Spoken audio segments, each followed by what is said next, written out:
ஓம் ஸ்ரீ மகா காளிகாயை நம.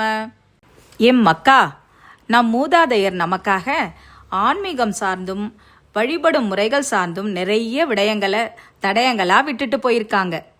அவற்றை நாம் பின்பற்ற தொடங்கினாலே நாம் தினசரி சந்திக்கிற அத்தனை பிரச்சனைகளிலிருந்தும் வெளியில் வந்துடலாம்.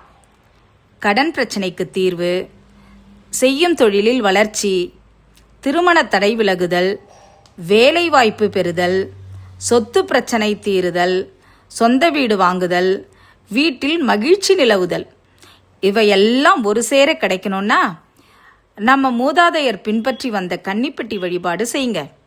கன்னிப்பெட்டி வழிபாடு வீட்டில் செல்வம் கொழிக்கச் செய்யும், செல்வத்தை செழிக்கச் செய்யும். கன்னிப்பெட்டி வழிபாடு செய்யுங்க, வாழ்க்கையை மகிழ்ச்சியாக கொண்டாடுங்க. வழிபாடு செய்யும் முறையை பற்றி அடுத்த காணொளியில் சொல்கிறேன். ஓம் காளித்தாயே போற்றி, ஓம் அன்னையே போற்றி, ஓம் ஓம்